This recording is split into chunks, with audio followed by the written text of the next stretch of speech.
Olá, nesse vídeo eu vou falar sobre resiliência.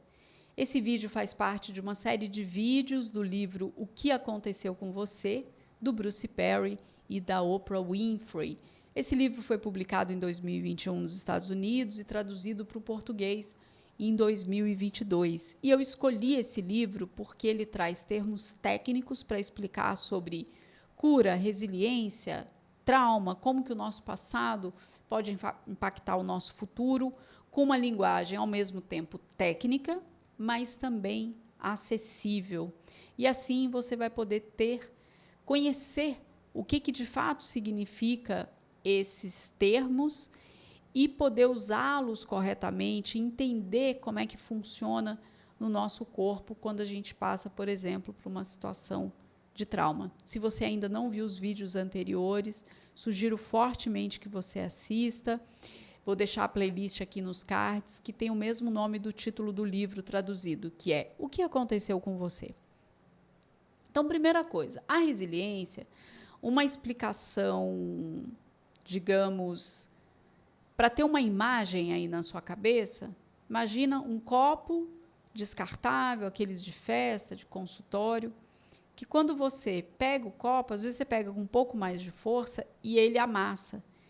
E aí depois ele meio que desamassa, né? Dá para você tomar ali o líquido que você estiver tomando, a bebida, mas você vê que tem uma marca. Então você fala, esse copo foi amassado, ele não está novinho, né? Como você pega ele todo inteirinho e ele fica com uma marca. A resiliência, né? A marca do trauma em nós e esse copo voltar a ser usado e poder ser usado para beber algo, é como se fosse a gente quando passa por um evento traumático ou uma negligência, né? Fica uma marca em nós e a gente vai ter algumas mudanças depois do evento. Então, esse seria uma imagem para minimamente tocar nesse lugar da resiliência, mas eu vou explicar com mais detalhes. Então, vamos imaginar uma pessoa que passou por um evento traumático e isso está causando um sofrimento para ela. O que em geral vai acontecer? As pessoas ali do entorno, família, amigos, vizinhos, colegas de trabalho, vão ali num primeiro momento dar um apoio, coisas práticas, né, para a pessoa, mas já vão começar a não ter conversa sobre o assunto. Num primeiro momento, pode até ouvir a história, o que a pessoa, né, o que aconteceu, mas ninguém vai entrando muito a fundo nisso e começa uma evitação. O Bruce Perry usa um termo aqui que é orbitar mais distante da pessoa. Por quê? Porque, em geral, as pessoas não querem sofrer. E quando tem uma pessoa sofrendo ali do círculo de relacionamento delas, estar em contato com a pessoa, conversar com a pessoa sobre o que ela está sentindo, o que ela está passando, faz com que a outra pessoa sofra também, né? Se você assistiu o vídeo de epigenética, eu falo da nossa conexão, porque somos seres relacionais, a gente está neurobiologicamente conectado com as pessoas do nosso entorno. Então, a gente pode ficar triste, pode ficar mais entusiasmado em virtude do que está ali predominando em termos de comportamento e sentimento. Então, sim, a gente pode ser contaminado emocionalmente com as pessoas que a gente está ali conversando, se relacionando. E uma das coisas que a gente tem muito desenvolvida aí, em virtude de comportamentos e do jeito que a gente se relaciona socialmente, que é eu não quero sofrer, eu não quero lidar com isso. Em geral, porque a gente não aprendeu a lidar com isso, né? A gente tem um grande tabu na nossa vida, por exemplo, que é a morte, né? As pessoas não falam disso e aí a gente não aprende, né, a como lidar com a morte, seja metafórica, o fim de um relacionamento, um fim de um trabalho, um fim de algo na nossa vida, seja de fato a morte de alguém que a gente gosta, enfim. Bem, então, essa pessoa passou por um evento traumático, a galera ali do entorno dá um apoio prático inicial, mas vai começando a se afastar, e ali, num primeiro momento, a pessoa que passou pelo evento, ela até, claro, está sofrendo, chora, tal, mas ela ainda tem algum recurso energético para ter uma funcionalidade ali. E ela ainda não atingiu o fundo do poço. As pessoas do entorno vão seguindo a vida delas, vão se afastando, vão visitando cada vez menos, ligando cada vez menos, mandando cada vez menos mensagem, e começa uma coisa de essa pessoa vai superar, ela vai ficar mais forte, ela vai dar conta, isso vai passar. E aí, por volta de 6 meses depois desse evento, a pessoa vai atingir o fundo do poço. Então, vai começar a ter datas especiais que ela vai se lembrar, ela vai achar foto no celular, ela vai achar mensagem de e-mail ou em alguma rede social, alguma interação que ela tinha com esse lugar ou essa pessoa, ou que morreu, ou que acabou, ou que ela brigou, enfim. E isso vai começar a fazer ela voltar nessa situação. E algumas pessoas, esse fundo de poço pode fazer com que elas saiam dali e superem, né? Então, ela sobe para a superfície e tem gente que se afoga ali. Tá?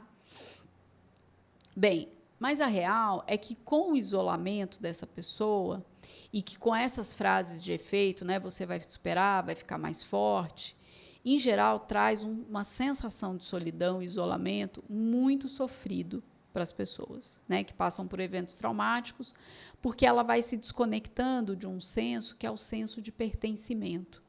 Né? E isso é muito primário em nós. A gente precisa muito ter essa sensação de pertencimento para ter uma funcionalidade na vida, né, no existir.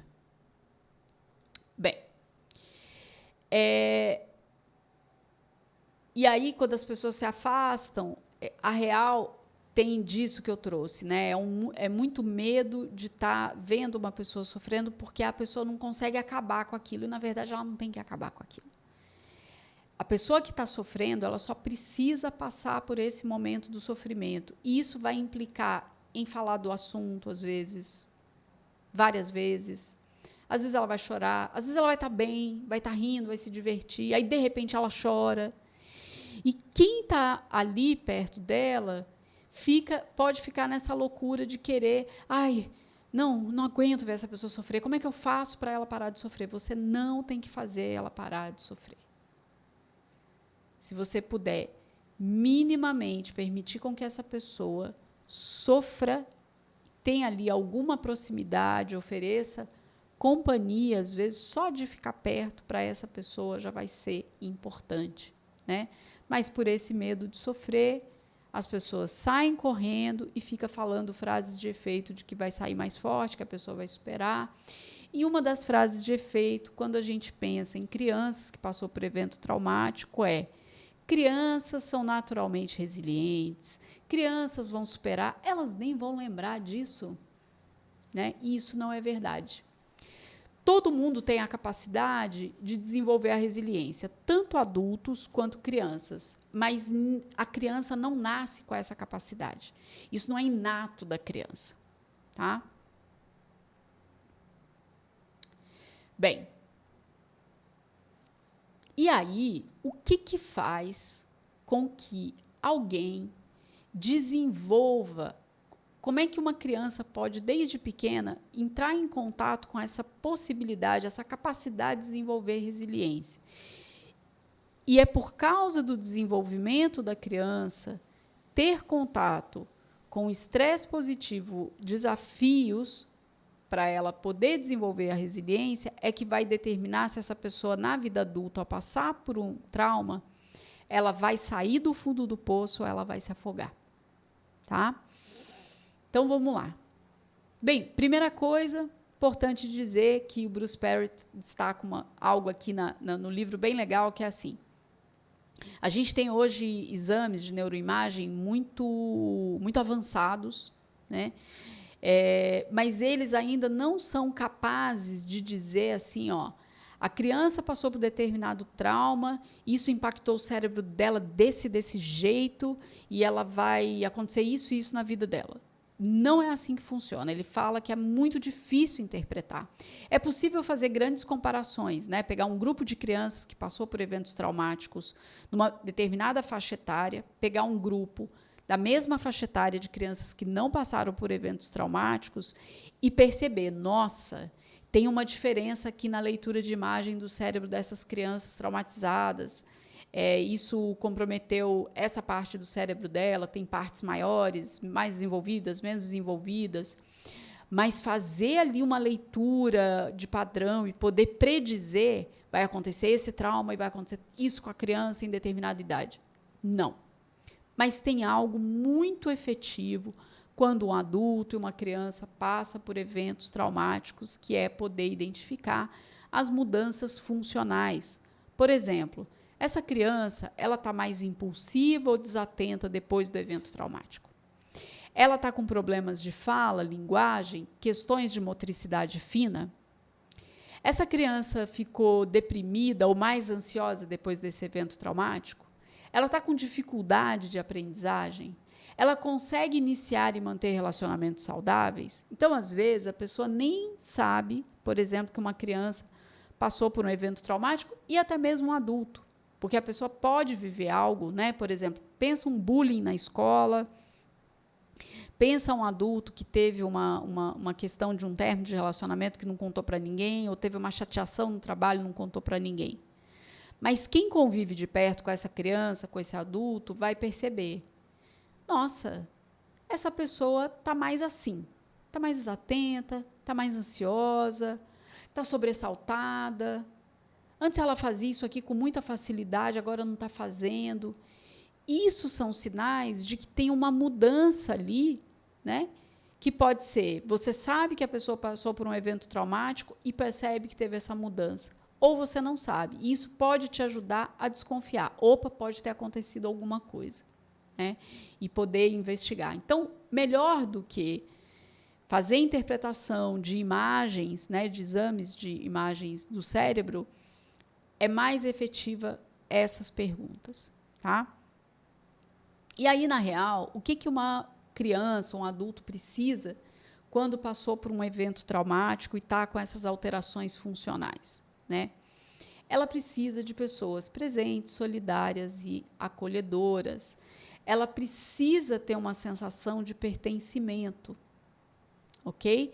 Para poder se recuperar e vivenciar essa situação traumática ou de negligência que ela viveu. Então, como é que começa, né? Como é que faz para a gente aprender esse negócio de ficar resiliente? Onde que começa essa história? Começa muito cedo. Então, imagina um bebê com fome, com frio, com sede. Os cuidadores ali primários dele, quando atende essa necessidade, cada vez que atende, isso não é 1, 2, 10, 1000 vezes. Quantas vezes foram necessárias? A criança teve fome, cuidador primário pega essa criança, esse cuidador está calmo, alimenta essa criança, tem uma interação calma com essa criança. Cada vez que essa criança tem suas necessidades atendidas ali quanto bebê, ela está desenvolvendo a resiliência para aquela fase. Então, se no primeiro momento de fome que ela teve, ela ficou muito desregulada internamente, aquilo foi muito intenso, da 10ª, 20ª vez, essa sensação já não vai estar tão intensa, porque ela já viveu isso outras vezes e se sentiu acolhida e conseguiu estar regulada ali emocionalmente, se acalmar.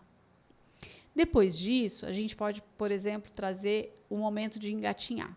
Então, ela já está com um vínculo ali com esses cuidadores primários, onde ela se sente segura, protegida. O que ela vai fazer? Ela começa a engatinhar para mais longe, ela começa a explorar. Ela sentiu um medo, e a gente pode falar ali de um estresse imprevisível, mas de curtinho, né? Sentiu aquele receio de ir um pouco mais longe, ela volta. Ela tem para onde voltar. Ela volta para perto desses cuidadores primários. E aí, cada vez que ela tem para onde voltar, ela consegue explorar um pouco mais. Ela consegue ir um pouco mais nesse desafio. Ela sai da zona de conforto, que é ficar ali o tempo todo com os cuidadores, ou só engatinhando pertinho deles. Ela vai engatinhando um pouquinho mais longe. Se ela é incentivada, protegida, segura, acolhida, ela vai começar a dar os primeiros passos. E isso vem num crescente, percebe? Então, isso vai fazendo com que essa criança desenvolva a resiliência. Ela aprenda como sair da zona de conforto e ir para um lugar de desafio, mas dentro da faixa etária do desenvolvimento dela. Então, ela precisa ter esses componentes, né, de cuidadores afetuosos, calmos, que incentivam ela no desafio e que não traga punição para os momentos que ela falhar, porque é claro que ela vai falhar, né? Ela está ali dando os primeiros passos, não viu um determinado objeto e caiu, aí, sei lá, a pessoa fala, ai, não viu, caiu. Claro que não viu, a criança estava super focada em dar os primeiros passos. É um baita desafio para uma criança dar primeiros passos. Tem todo um sistema ali sendo construído para isso acontecer, tá? Então, isso é muito importante. E aí, quando a gente fala de uma criança que passou por um evento traumático, desafiar essa criança, expor essa criança a situações de estresse positivo, elas vão mudar. Por quê? Lembra que eu falei? A criança passou por um evento traumático, aquelas perguntas. O que aconteceu com o comportamento dela? Ela está mais ansiosa? Mais deprimida? Ela está mais impulsiva? Ela está mais desatenta? Ela regrediu em algumas coisas que ela já estava fazendo muito bem? Então, tem que ajustar o desafio dela, porque ela passou por um evento traumático. E isso vai levar um tempo para ela se recuperar. Então, se ela tem pessoas presentes, acolhedoras, ela consegue fazer essa travessia, né? E pessoas que aceitam. Opa, mudou aqui. Não adianta ficar dizendo, nossa, mas antes você já conseguia fazer esse brinquedo. Nossa, mas antes você conseguia ler isso aqui. Por que agora você não está conseguindo? Não está conseguindo porque aconteceu um evento traumático e isso afetou essa criança. Então, vai ter que ajustar o desafio, né? O que é cobrado dessa criança em virtude desse evento traumático, assim como é com o adulto. Mas eu estou trazendo a criança aqui para que você entenda de onde precisa vir essa construção de resiliência, para que, quando adulto, essa pessoa, num fundo de poço de evento traumático, ela consiga voltar para a superfície e não se afogue. Ok? A gente precisa lembrar, né, eu já trouxe isso em outros vídeos, que quando uma pessoa passou por um evento traumático, uma negligência, ela, em situações de medo, ela volta para o evento traumático e o córtex dela é desligado. Então, a parte pensante, lúcida dela está desligada. Não adianta esperar que a pessoa ou a criança tenha uma atitude racional, lógica, lúcida. Não vai ter, porque ela está desregulada emocionalmente, está engatilhada no trauma. Ok?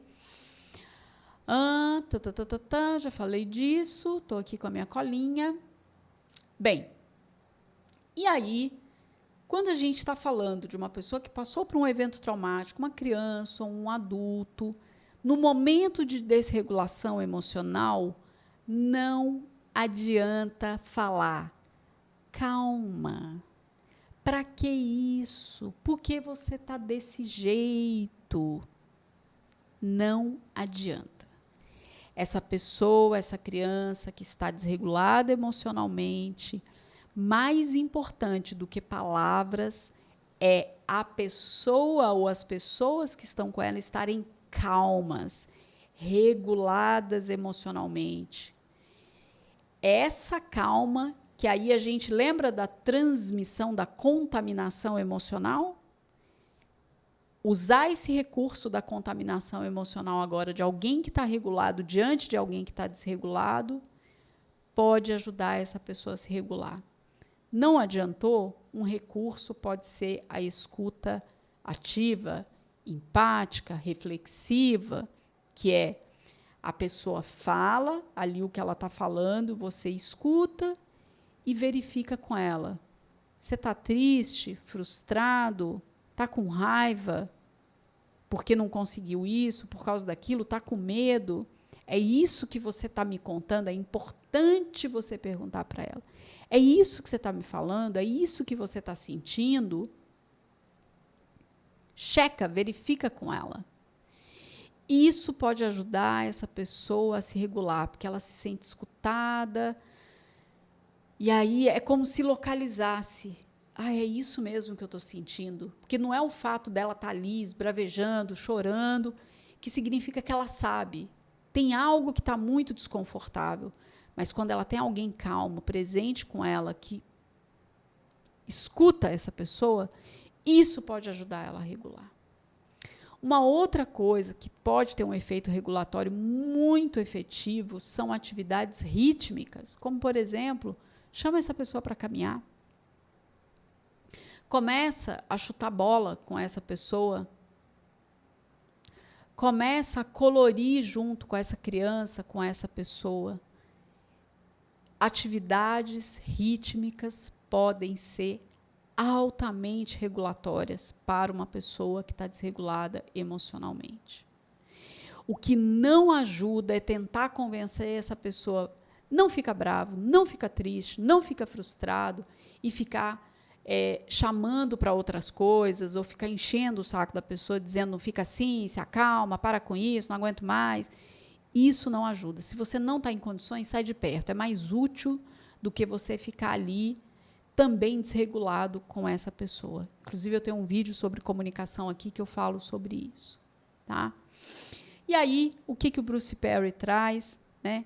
Que quando a gente desenvolve a nossa resiliência ao longo da nossa infância com cuidadores regulados, calmos e que nos incentivam, a gente desenvolve a resiliência para que na vida adulta, quando a gente tiver situações traumáticas, fundos de poço, a gente consiga sair dali ao invés de se afogar. E pensando no mundo moderno, como está as pessoas desconectadas, se isolando mais, a gente precisa aprender a desenvolver conectividade, né? E poder estar com as pessoas em momentos, sim, que elas estão sofrendo.